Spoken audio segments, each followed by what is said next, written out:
Now I'm going to show you how to create a DHCP server and how many ways you could bring it up. You could use the icon next to your start button, or you click start and click server manager, or you could click start administrative tools and server manager, and under server manager you're going to click roles and then you click add roles.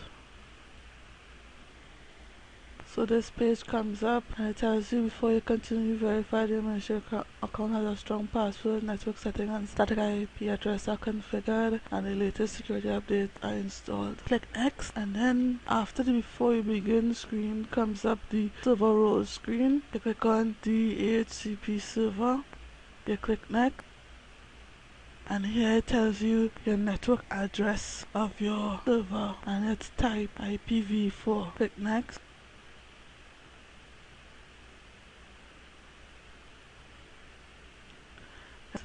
This is a great screen to read. It specifies the parent domain that the client will use for the name resolution. And the domain will be used for all scopes you create with this DHCP server. Click next. And it's telling you how the WIN is not required for applications on this network. Click next. It's going to ask you to enable DHCP v6 or disable. We're going to disable. Click next, and in the DCH scope add, and you're going to give the scope a name. I'm going to call this primary. That'll be my primary scope. In case I need to add a next scope, I could put secondary, or even a third scope. I could put tertiary and keep going, or call it Fred. Even if my starting IP address would be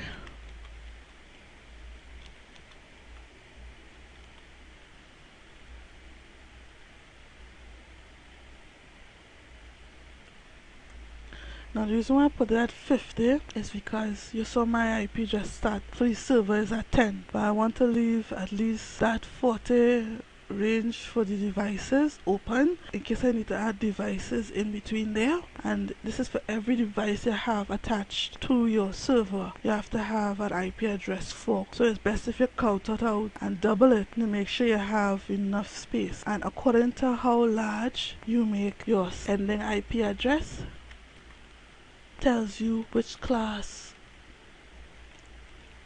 your network is. Now this is a training environment, but I just want to put in the 253C class, the subnet mask.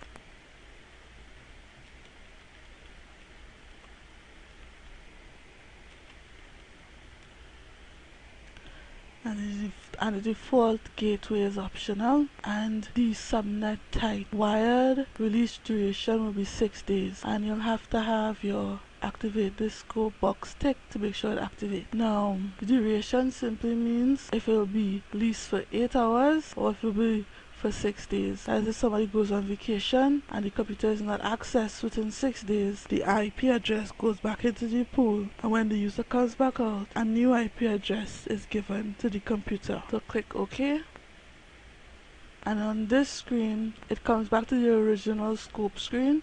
It tells you your IP range for your primary, and this screen is for add a select scope to view its properties. So you can add, edit or delete a scope in this screen. Click next, and on this screen it has to select the DHCP via stateless mode configuration for the server. Now since we're not using v6, we're using v4, we're going to disable it.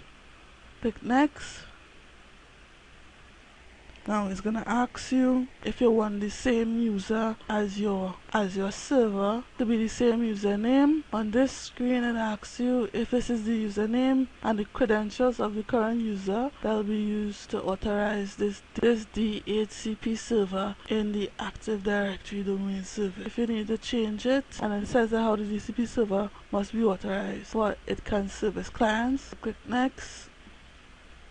Now on the confirmation screen, it's going to tell you the summary basically of what it is you have installed. It tells you what your network connection is, your DNS server. It'll tell you your primary, default gateway currently is none, and my subnet mask and my IP address range. It basically tells you everything that you've done and what will be installed. Click install.